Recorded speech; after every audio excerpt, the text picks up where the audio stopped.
Namaskar, this is Akhilesh Bhargav. Welcome to Tidbits on Business and Finance with me.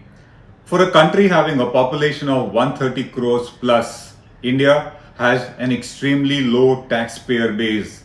Merely 1.5 crore Indians file their income tax returns in the last assessment year.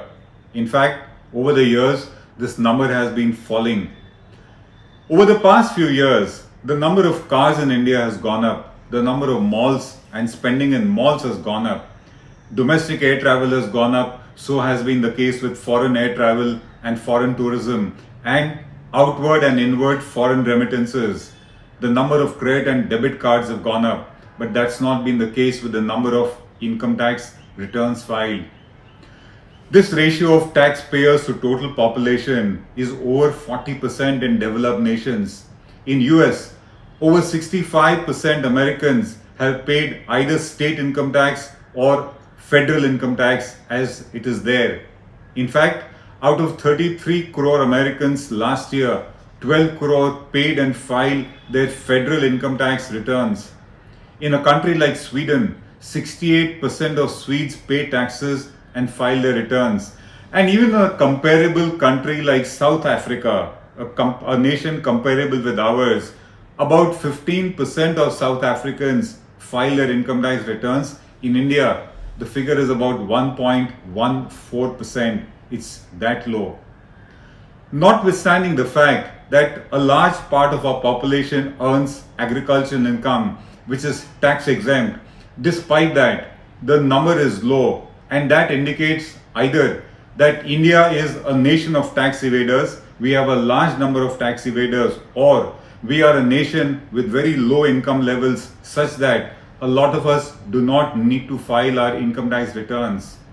It's worth noting that while in financial year 2017-18, 3.29 crore income tax returns were filed, it fell to a mere 1.46 crore Indians filing the returns in the financial year 2018-19, a dip of 55% in one single year.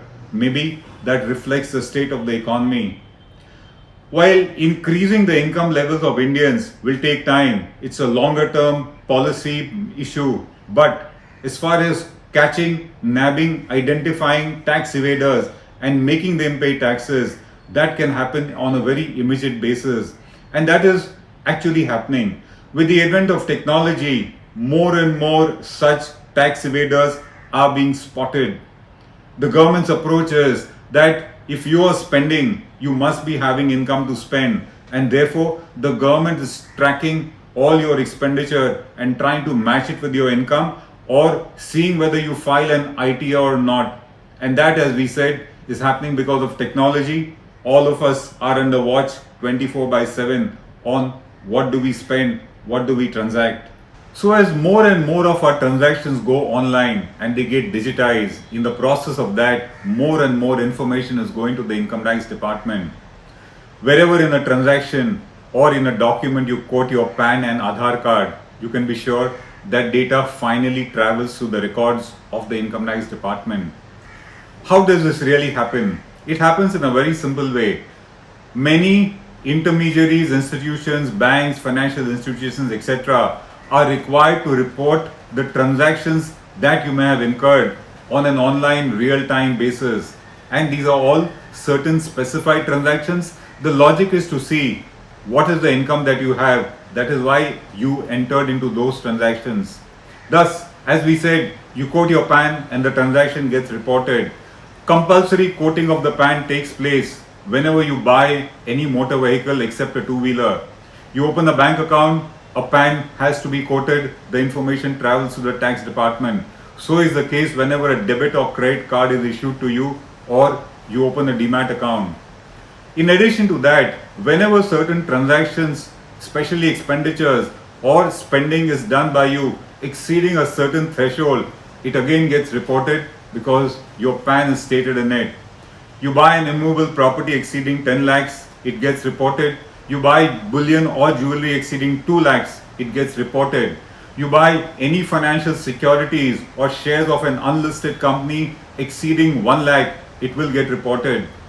You deposit cash in your bank account or in your post office savings account of 50,000 or more in a day, it will get reported. And so is the case where you incur any hotel or restaurant bill in cash exceeding 50,000 for that transaction, it again gets reported because you have crossed the threshold. Even a life insurance premium paid which exceeds 50,000 a year also gets reported to the income tax department, and the purpose is to match your expenditure with your income or to see whether you are filing your income tax return or not. Whenever in a transaction tax is deducted at source or tax is collected at source, it again is a transaction which has gone to the records data of the income tax department. The banks, financial institutions, mutual funds and various other bodies are required to report to the income tax immediately if they find any suspicious transaction having been done with them. So if you go to your bank and deposit 15 lakh rupees cash, you can be sure it will be immediately reported to the income tax department. Under the new rules that have been announced, TCS, tax is being collected at source by banks whenever you're trying to remit money exceeding 7 lakh rupees abroad, or you're buying any kind of an overseas tour plan. TCS is also now required to be collected whenever there's a transaction exceeding 50 lakhs and the buyer does not have a TAN, a PAN or an Aadhaar number. It again is a reportable transaction. In addition to these, all high value transactions that are transacted get reported to the income tax department, often on an online basis. You deposit cash in your bank account exceeding 10 lakhs a year, that gets reported. You make any fixed deposit with the bank exceeding 10 lakh rupees, that gets reported. And so is the case with any single property transaction which exceeds 30 lakh rupees. If you invest in shares, mutual funds, bonds, etc., or any financial instrument where the value exceeds 10 lakh rupees, that also gets reported. And any payment of a credit card bill exceeding 1 lakh in cash or 10 lakhs and above, if you are paying by check or otherwise, then even that gets reported, and the department is going to match your expenditure with your income. The purpose of reporting is only to check whether those who have transacted, those who have invested, those who have spent money are taxpayers or not, and that these transactions match their income profile. If they don't, the department obviously will presume that there's something wrong or you are a tax evader. The fact of the matter is that the number of transactions being monitored by the government are going up day by day. A recent tweet from the government said that even domestic business class travel or any restaurant payment exceeding 20,000 in cash is in the new list of items which are going to be monitored. What is the larger picture that comes out of this kind of reporting, monitoring of transactions by the income tax department because of reporting being done to it? The first, of course, is that the taxpayer is under watch. He is under watch 24/7 in respect of what he transacts, what he spends, what he invests. And because of that, the taxpayer base or the number of tax returns filed will certainly go up. By virtue of this kind of data being collected and told to the taxpayer himself, income tax returns are bound to be far more accurate and complete. And with that, the number of scrutinies that take place are going to go down. The Prime Minister had pointed out in a recent speech that mere 0.25% of income tax returns are scrutinized. The number may go down even further. And most important, because these transactions are reported, now there is no discretion left to any authority. An authority cannot overlook it. An authority cannot collude with a tax evader and ignore or bypass the transaction. It is there on the screen. It will have to be considered. It will have to be taken into account. Those are the issues as far as sharing of data is concerned. But the larger issue is the fall in income tax returns being filed in India. In merely 1 year, between financial year 17-18 to 18-19, the tax returns filed in India have gone down by 55%, completely contrary to what the government is trying to do, which is increase the taxpayer base. We think that's where the real problem lies. That's where the real challenge lies. Despite technology, despite watching us 24/7, if income tax returns filed are falling, that probably means either there is no income at all with the taxpayer and he is out of the tax bracket, or perhaps the tax evaders have gone even more smarter. We think the former is what it is. Income levels have fallen, a matter of concern for the country.